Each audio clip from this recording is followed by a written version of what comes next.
good morning, YouTube. Looks like the rain has cleared here at home.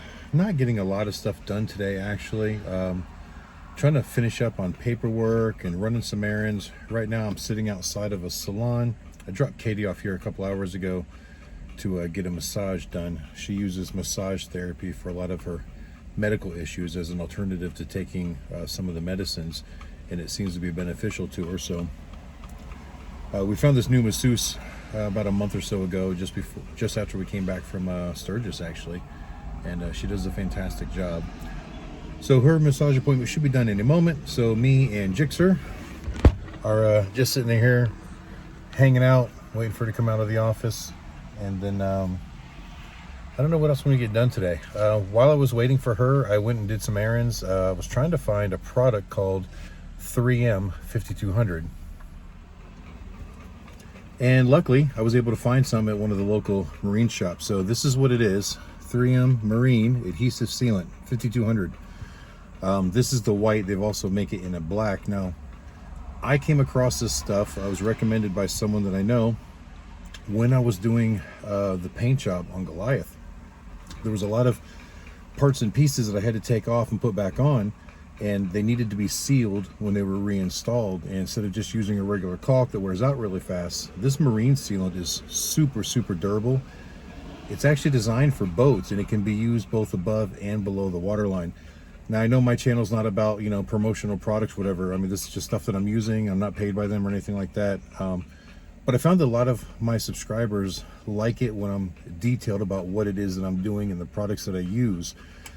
And I'm very particular about a lot of things. So yeah, I could just use a silicone or like a caulk of some sort, but I know that that's not the best stuff to use. And I'm a firm believer that if you do the job once and you do it right, you don't have to go back and do it a second time. So 5200, it's one of the best sealants you can use as far as you know, being waterproof, and it's structural. It's actually an adhesive. So make sure what you're using it on is something that's permanent. It's very difficult to get back apart. And you may ask, why do I need 5200 sealant? Well, because of these. These are stainless steel carriage bolts, 1.25 inches long.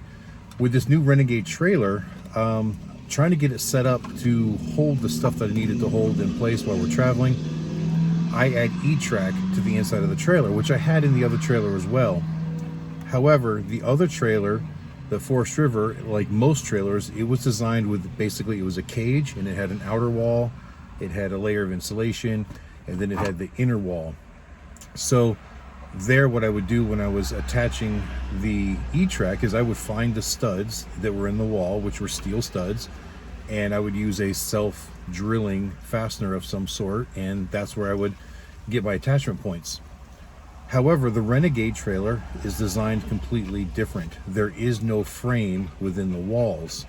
So there's a frame on the bottom, so it's built like a flatbed trailer. The box, however, is very different.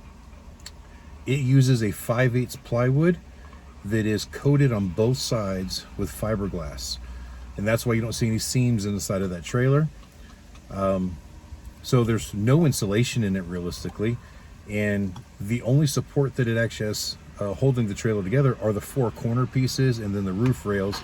And if you look inside right up top, there is an angled brace that actually secures the walls to the roof, and that keeps it from wanting to rack side to side.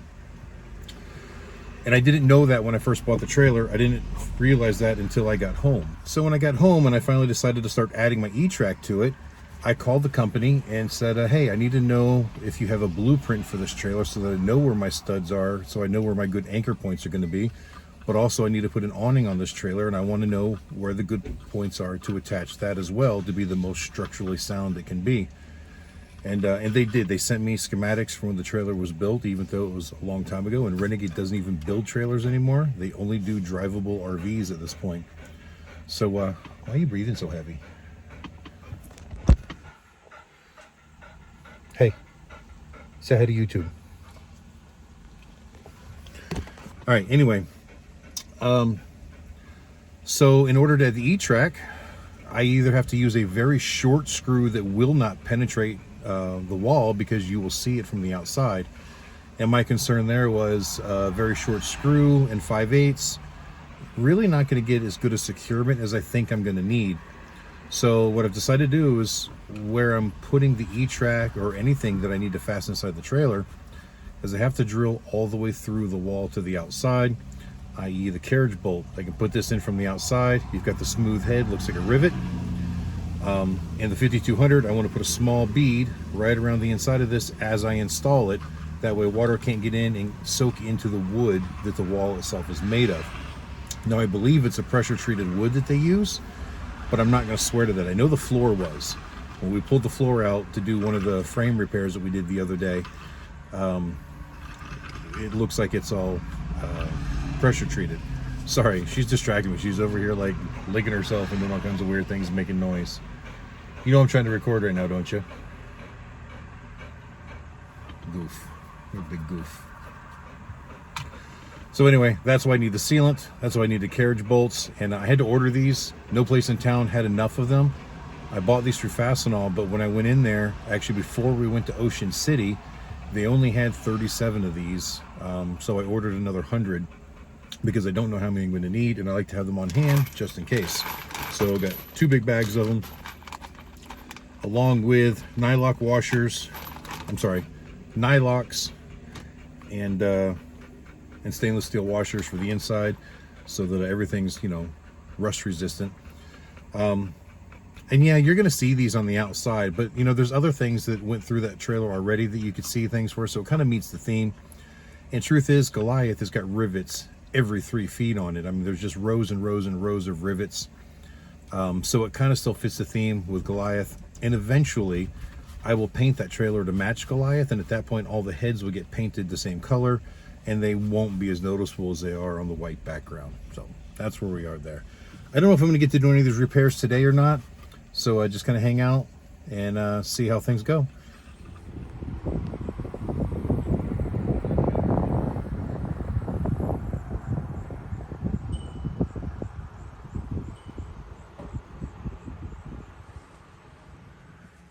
Well guys, as you can see, the weather is still not favorable. I've been up here at Goliath doing a little bit of stuff, but I think I'm gonna call it quits for the day. Not doing a whole lot, just kind of tinkering and measuring and figuring things out. So no actual real progress, just figuring things out. But I think Katie and I are gonna do a date night tonight, so I think I'm gonna get home, get cleaned up, and take my wife out to do something nice.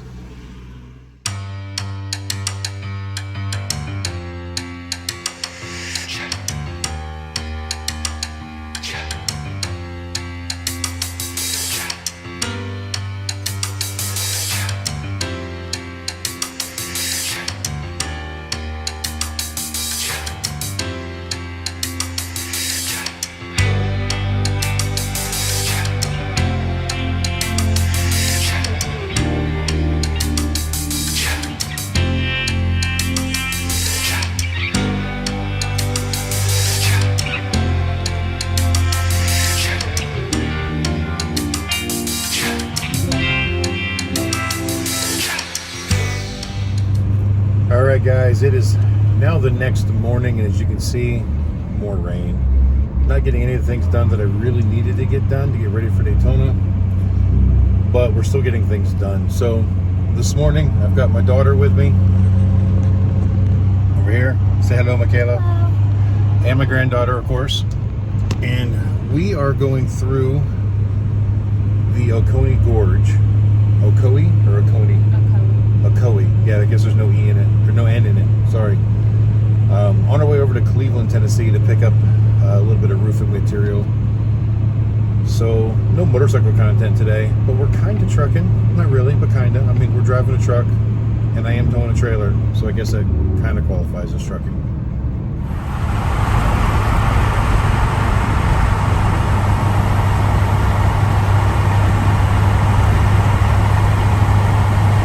So we arrived at Best Buy Metals over here in Tennessee, and we're gonna go inside and pay for our pieces, and then they'll bring them out and load them to us. So I just brought the little flat trailer with me. Sad thing is we're only picking up one big piece of metal, but that piece is 26 foot long, so there was no way to get it in just the truck.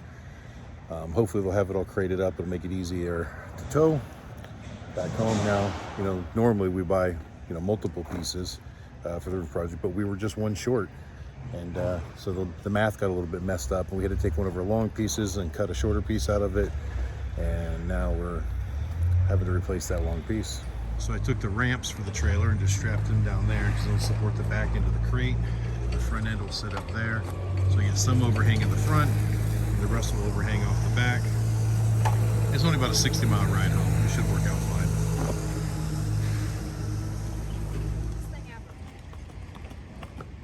Come get me, pumpkin. Go get Papa. Well, they didn't crate it like I thought they were, but that's the setup. Hanging over a little bit on the front, hanging over a little on the back.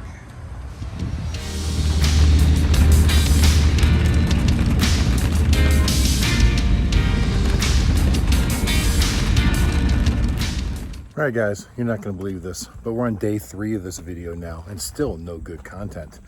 Yeah, the weather was just miserable yesterday, but as you can see, today is a much nicer day. So we got home with those pieces of metal for the roof project over at Michaela's house, and we got the trailer parked, and then I had to go do a bunch of other errands. We had a temp tag on the big Renegade trailer behind me here, and I hadn't actually registered it. So yesterday I went and actually got all that done, got the tag for it, got it officially put in my name, and because of the weather, I didn't get any of the other stuff done that I wanted to get done, but I got a bunch of errands done and a bunch of office type paperwork. So today is a nice day, but it looks like it's my only nice day until we have to head to Daytona. So I still don't think I'm going to get the stuff done on the trailer that I wanted to do. Perhaps I can talk Chip into coming a day early to Daytona, and maybe once we get everything unloaded there for the setup, that we can go ahead and do some of the other repairs that we need to do to the trailer, or add-ons. They're not really repairs per se, but the modifications. And the main reason is because with the weather being so bad, I need to take everything out of the trailer to get to the spots that I need to do these things. So, and even today, I could probably do it, but it would be so much easier to do with help. And I have other projects. At least I got to put the tag on the trailer, but also what you see here, I'm holding in my hand. This is a lower control arm for the Mini Cooper. I know you guys haven't seen the Mini Cooper in a while. The last time we used it was in Myrtle Beach in the spring. So, well, that's not true. That's not true. Last time we saw it at a rally, but we actually had it, when we lost the trailer in Knoxville, so on and so forth. And but anyway, since the whole trailer tobacco, we weren't able to take the Mini Cooper to Sturgis with us. So it's been sitting here. In fact, today, to drive it up here is the first time I've started it in almost 3 months. Actually, over 3 months, and it didn't want to start. But I finally got it fired up, went through and checked all the fluids and all that good stuff. But when we were attempting to take it to Sturgis with us, I actually had it loaded into the Overland trailer, and we were trying to shift it. We had a jack underneath it, and unfortunately, I was careless, and I didn't have the jack where it needed to be. So I had it up under the rear suspension, and it slid off of the point that I had it onto the lower control arm, which was at an angle, obviously, and then as it slid and got to the center of that piece, it just couldn't support the weight. And that actual lower control arm, which is just a piece of stamp steel, they're not real fancy on these, it bent in the middle, which is why we haven't used the car.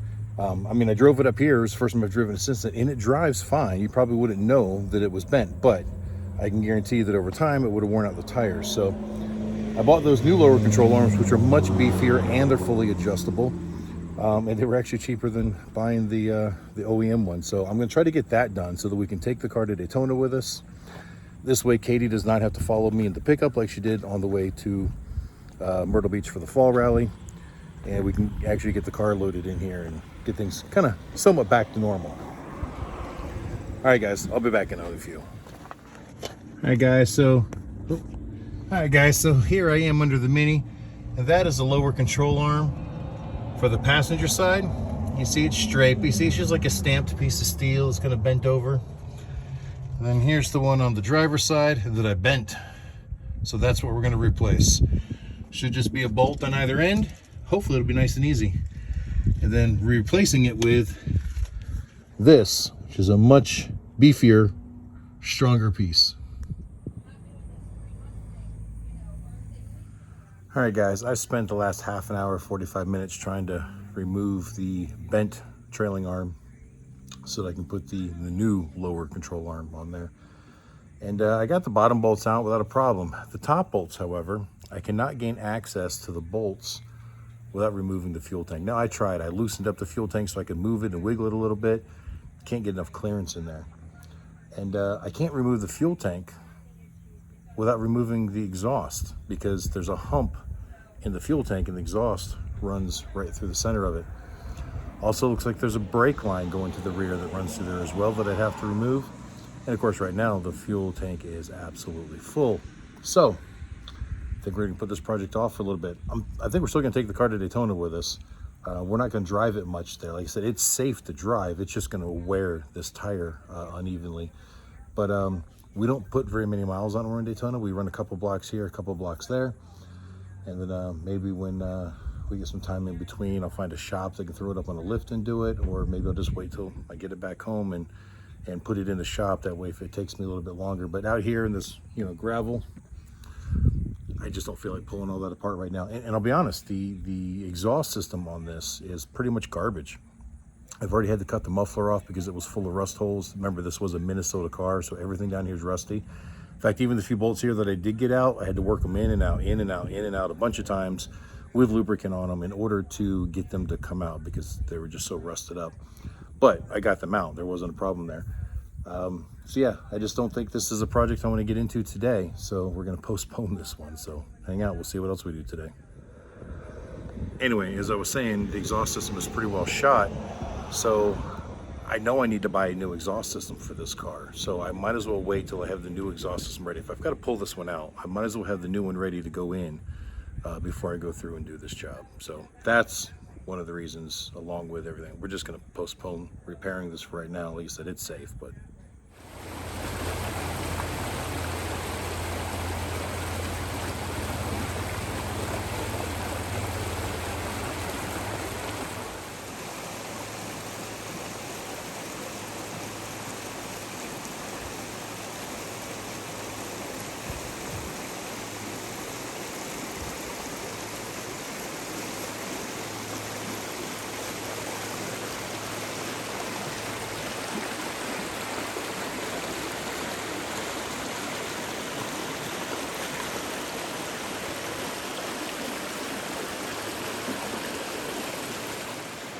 well, guys, I did it again.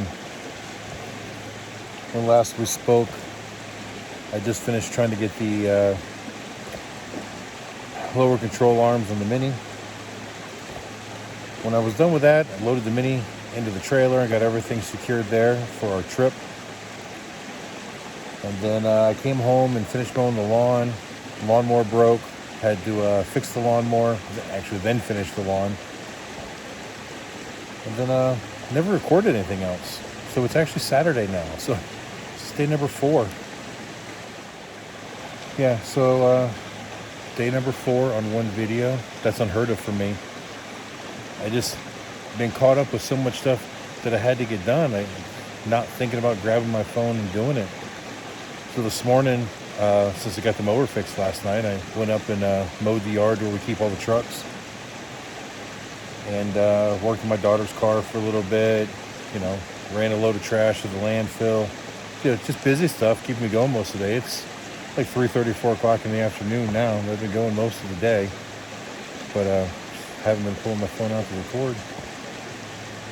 I don't know. Maybe we'll find something else to do for the rest of the day. I don't know. Maybe just because it's really boring stuff.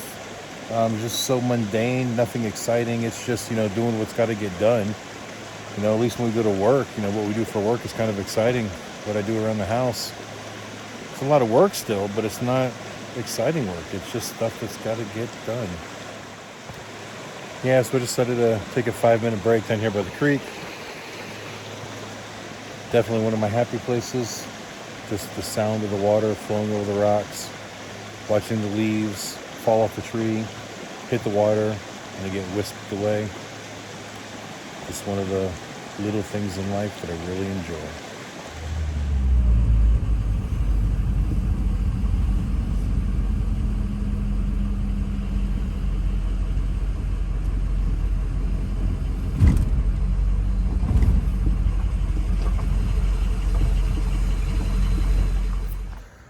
All right, guys, break time is over. You see behind me that sun's getting low in the evening sky. I am going to move Goliath over. Now, one of the things that I typically do the night before we leave is I will move Goliath from the gravel parking spot over next to the building. That way I can fill the water tank up for the fresh water because there's a hose spigot on the outside of the building. And I also go ahead and plug in just so that the refrigerator can start running. It takes forever for these RV style Dometic refrigerators to get up to temperature, so I always like to start it the night before. That way tomorrow when we bring our food up, the refrigerator itself is already cold and ready to go. Also, what I like to do is once I get Goliath moved over there and parked, I do my preliminary pre-trip inspection while I'm there. So I will actually air up all the tires, check all the lubricants, so on and so forth. And that way tomorrow when we're ready to leave, it's a lot faster and easier.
Well, guys, I know the lighting's not good, but as you can see, the sun has set.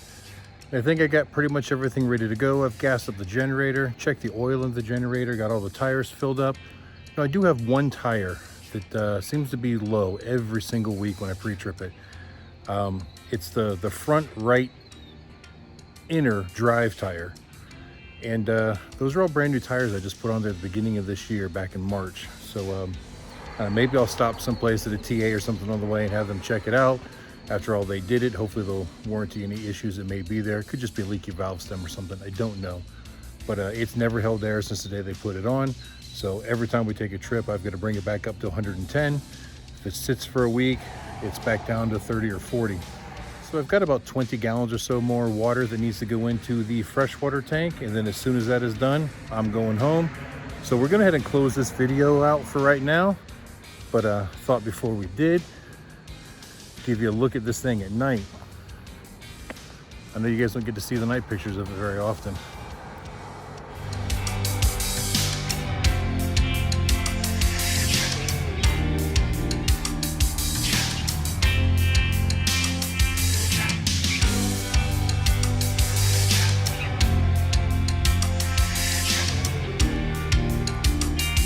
Guys, I gotta be honest. I love the way it looks at night, but I honestly believe I need more lights. Like on Goliath, you see there's lights up there about every 5 feet or so, except for this section here. Ooh, there we go.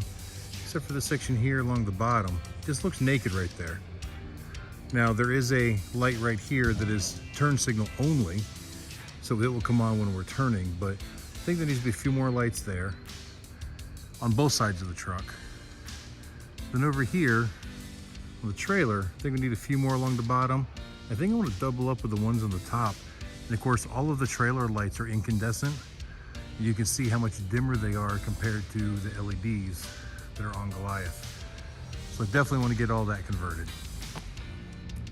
All right, guys, so tell me what you think about the lights, whether I should add more lights or let it go. Maybe it'll be a winter project. We'll add a few more on there. Like I said, I definitely want to convert everything to LED, as well as the interior lights on this trailer. Because it's a much older trailer, the interior lights are like 4-foot fluorescents that are in there, is where the Forest River had nice LED lights in there. And the nice thing about that is, like, if I do LEDs, I can wire them to where they work, whether the trailer's plugged into 120 volt AC or not. So that's kind of convenient too when you're on the road and you've got to run in there to have better lights. There is a 12 volt lighting system in there. However, they're dim And I mean, you can see where you're going in the trailer, but you can't see any real details. So I would definitely like to upgrade that as well. All right, guys, I know this video was pretty boring, a lot of talking. It took 4 days to get to this point, which, yeah, it's just weird to me. But I apologize if this one is too awfully boring. But, you know, tomorrow we start heading to Daytona. We got another bike week to do, so hopefully some more excitement there. So, guys, I appreciate you watching.